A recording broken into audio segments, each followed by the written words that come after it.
Welcome back to another episode of Wise Women's Wellness. I'm Dr. Jenny Portano, and I'm so excited you're here today because we are talking about something that's near and dear to my heart. And we're going to talk about blood sugar balance in the holidays and all the things that come with that. I think it's such a critical thing that's coming up right now. With me today, I have Dr. Adrienne. And Dr. Adrienne, I'm going to have you introduce yourself. Hi. Yeah, I'm Adrienne and I'm one of our functional medicine practitioners. And honestly, this topic is so near and dear to my heart because stress and sugar are two things that wreak havoc on my body during my functional medicine or even my functional health journey itself and really sparked my passion for it. So I'm excited to dive into this and kind of talk about the holidays and how this all comes into play. Absolutely. Well, let's start and just talk a little bit about you mentioned two things that are important to you, sugar and stress. So talk to me a little bit about the connection between the two and why what you learned and kind of why that's so important for our audience.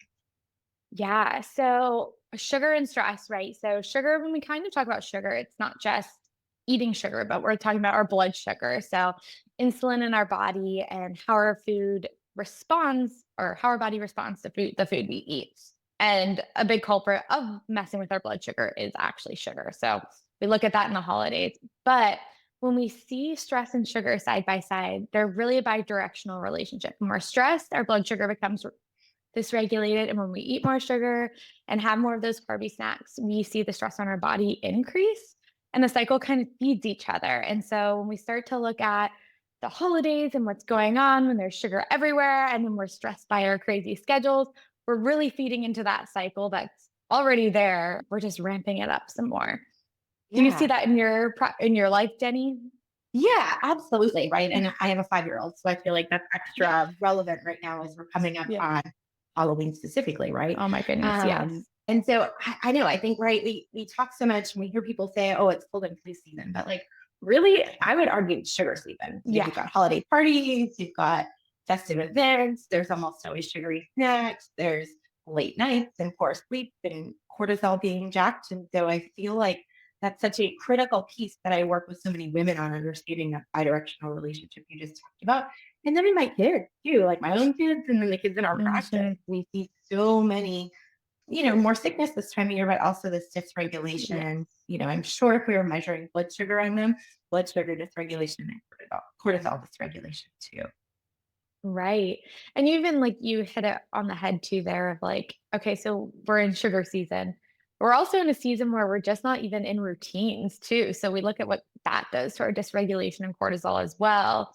Also, as it gets cooler here in Florida, I find myself wanting to be in the kitchen more, baking.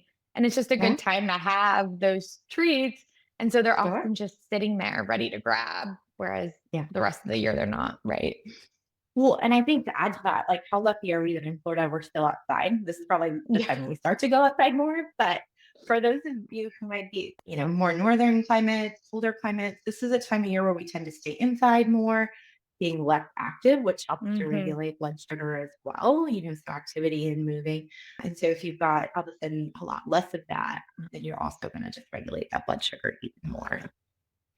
Yeah, totally. And yeah, I think just the holidays, right, are a time of inconsistencies, right?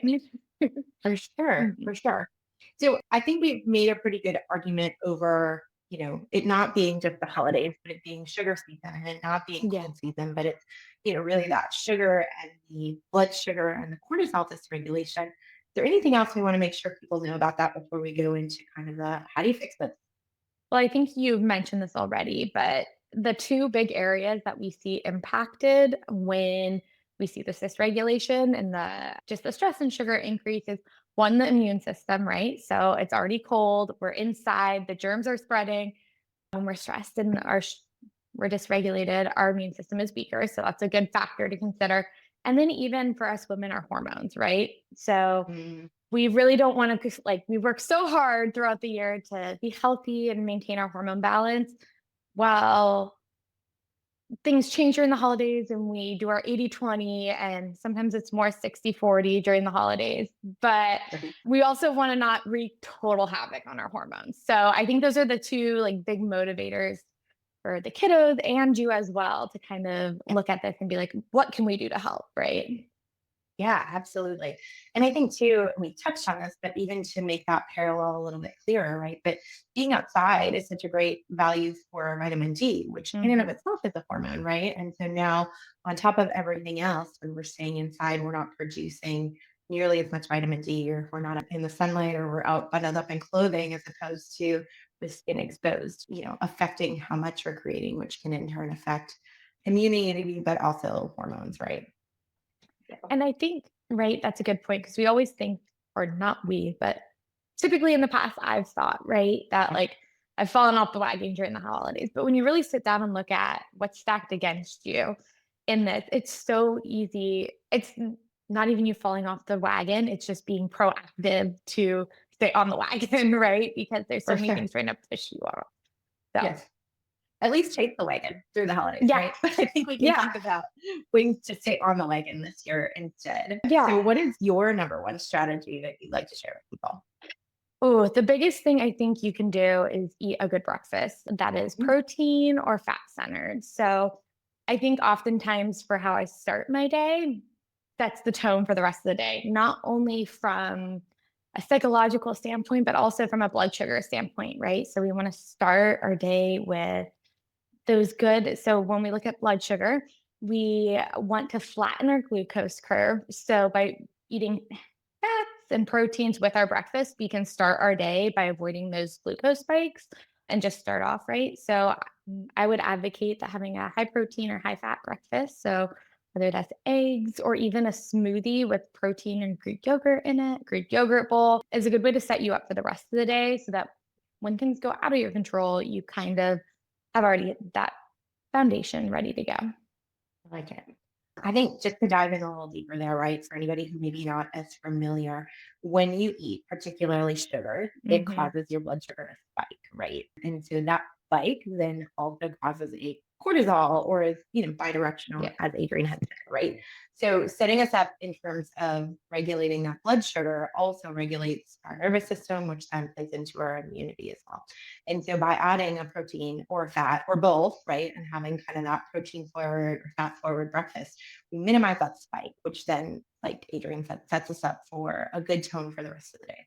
Our cortisol is already highest in the morning. So if we're doing something to spike it further, Mhm. that can definitely have an impact. And I'm going to add one thing to this because I think some of you might be thinking, well, I just drink my coffee in the morning then instead, right? I just don't have food. Yeah. But what we actually know is for most women, that actually will cause quite a spike in your blood sugar as well.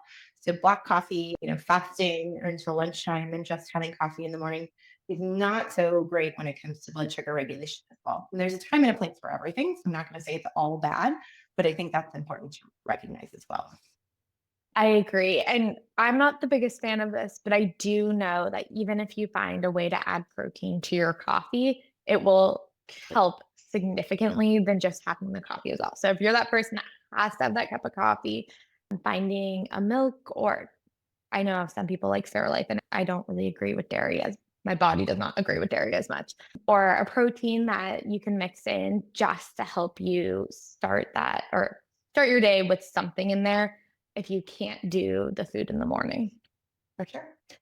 So I think kind of carrying off of that, one of the other suggestions I have is being cognizant of that protein or fat forward, both at parties and also at activities, right? So if you think about it from an adult perspective, many of us might go to holiday parties, you have a drink or two before dinner. That can be such an impact on that blood sugar and then that cortisol. And then, it can lead to the downstream effect of immunity issues, mast cell activation. There's so many other things that I see along with that, right? Whereas if you're going to have that drink, having some food on the front, eat before you go to the party, or make sure you're grabbing something off the appetizer table that has protein or fat in it before you're adding alcohol on top of that. So, moms, that one's for you.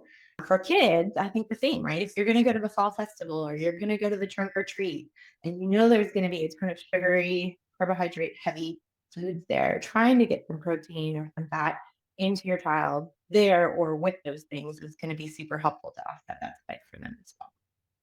Yeah, one of my favorite things personally off that is grabbing like a quick bag of nuts or carrots to go in the car with me while I'm on the way there. And it's I'm not starving when I arrive, and then I've also worked with myself for the blood sugar when I get there. So you could try something similar with your kiddos too, just having something when you're on your way, kind of fill their Mhm. bellies up with something good, and then when you get there, sure, we can have the candy and stuff, but also they're going to be more intuitive about it because they're going to fill up and it won't be all sugar. Yeah, absolutely. My son's favorite right now, who's 5, is meat sticks. So, we Ah, do like the meat Archer's mini meat stick in the car on the way, or those are common snacks at our house, and that will kind of subside that blood sugar spike. But, yeah. right. And that helps you, the parent, not have to be the no police the whole time, right? Yeah, and I think that's true, right? Because we both are big proponents of balance, right? So that doesn't Right. mean a party every night for the next 2 months, but to enjoy those times and know that tonight's gonna be a little bit outside of our 80/20 or our normal, accepted and expected routine, and that's okay because we do this all the rest of the time, and we did these things to prepare for it. Awesome. Right. So you shared a little bit of your what you do. Do you have any Yeah. other favorite tips that you like to do this time of Oh, year? yeah, I think well, one, I got way back on drinking a few years back and have not Yeah, looked back on that at all, just in terms of how I feel the next day and everything else. I agree. So I think, the farther you get into this journey, watch out. That's probably where you're gonna end up in the well. And, the good news is now there's so many cool mocktails and tasty mocktails out there that you're not missing anything. And you certainly aren't loading up on the extra calories either. So that's a win. But honestly, my other one that is really, really important to me and probably sounds counterintuitive, maybe, but is sleep and Yeah, maintaining a good night's sleep to set us up for the beginning of that day and what happens with our cortisol. We know that if you don't get enough sleep, whether this is adult or kids, we're more likely to choose, high carbohydrate with sugar fixes in the morning because of this bidirectional cortisol relationship. And so in our house, we prioritize really good sleep. And again, that doesn't mean we don't stay out at the party the one night that, everybody else is staying up, and that's fine. But that is not a regular occurrence. We'll make sure we get enough sleep. We're prioritizing a good sleep environment, prepping our body for bed with things like limiting alcohol before we go to bed. So I don't drink late nights if I'm going to have a drink. Same thing with kids. We don't do candy late nights, right? It can be with dinner and, as part of our healthy habits, but then we try and get rid of it because I don't want that sugar spike to impact the ability to go to sleep. yeah, no, and I think you kind of hit it on the head too of like having those rhythms, right? Like we talked about the breakfast and now you're talking about sleep, like kind of creating those rhythms throughout or trying to maintain those rhythms throughout the holidays is pretty essential. I mean, you know that it's not always going to be perfect, but if you have your like one or two like non-negotiables of we're really going to try to do this today, even though we have all these parties and things going on and I'm not going to be able to control what's going on here, when these 2 things go well, my body can reset and I know I'll be okay for the next day. Yeah. And just creating those rituals, right? And I think again, the key, and we've talked about this in other podcasts, is being obtainable, right? Like making sure it's something that you can do. Yeah. I mean, if you say, I'm going to eat, work out, only have vegetables for all the holidays, we're not going to do that. Sure. But if you're going to say, I'm going to strive to get good sleep and eat a good breakfast in the morning, okay, whatever happens the rest of the day, that's okay. As long as you have your rituals to fall back on, right? For sure. I think another one, and again, not to add to that list, but kind of Yeah. a choose, right? This is a buffet. What works best for you to Right. make your body feel best? Another one for me that's been so important is making sure I'm getting enough activity. And that's like Yes. walking, right? I mean, lifting weights is great and that's super important, but otherwise it's getting outside and moving my body, and particularly after a big heavy meal. So, we tend to overeat at Thanksgiving and everybody says, oh, the tryptophan and I'm so tired. Well, it's not entirely true, really. It has more to do with your blood sugar and what we've just been talking about, right? And we actually know that 10 minutes of walking after a meal or 10 air squats have the same effect Yeah. in regulating blood sugar. And so just thinking about it in terms of what you're taking into your body and what that might be doing to your blood sugars, and choosing to move instead of going and laying on the sofa and watching football for the next 4 hours can be so, so impactful for setting yourself up for success. Actually, what someone once told me too with the 10 minutes, like, so if you're in a colder environment, right, and you can't go outside, is to do like a 10-minute power cleanup. Like, if you're going to Yeah. do your dishes and whatnot, and you're going to have to do them anyway, take those 10 minutes right after you eat, where you're going up and down from the dishwasher, scrubbing the dishes, because even that will help curb that blood Absolutely. sugar crash, and you'll feel better because you can be done on dessert. Right. Then you come back to vacation and it's not a disaster. You're welcome. Yeah. I love that. Well, good. Anything else you would add to the non-negotiables or anything else you want people to consider as they go into the holidays? I think just having grace with yourself. It's just a crazy time and nothing's gonna be perfect, but being able to pull these tools out and choose from the buffet, I think is just something to keep in the back of your head. I also think just using a pause method, whether it's you're gonna reach for that snack and you should pause and grab a drink of water, or you're feeling really dysregulated and you need to pause and go outside. Make sure you take those pauses throughout the holidays because I think that'll help the stress and the sugar. Yeah, I love that, and I feel like we might have to do another one just thinking about, like, our own emotional reaction, right? Because holidays also Yeah. tend to bring a lot of family and a lot of just, good or bad, right? There's a lot that goes into that and being overwhelmed, and so maybe we come back and talk about that another time so that we're not replacing that pause and regulation with food and alcohol. I think that's the best thing Right. to do. We'll Because stay that is tuned for that. so easy to do, especially when there's the good stuff. Yeah, absolutely. Well, I love that. So I think the other thing I want to add is as you're listening to this and you're thinking, oh, this is good. It's going to set me up for success with the holidays. And then I'll get started in 2026. There are like almost 90 days left, right? 60 days Mhm. after Halloween until 2026. And so I would challenge you that maybe not waiting and getting started now if you're ready for it, get ahead of that 2026 curve and make some healthy habits through the holidays. If you're looking to work with someone, Adrienne and I are available because I think it's extra helpful if you're thinking things are going to be challenging for you to have a team with you and in your corner as you go through that. So reach out to us if you feel like that would be a good fit and know more. We'd be happy to chat with you. Awesome. All right. Until next time, have a great Have a day. great week.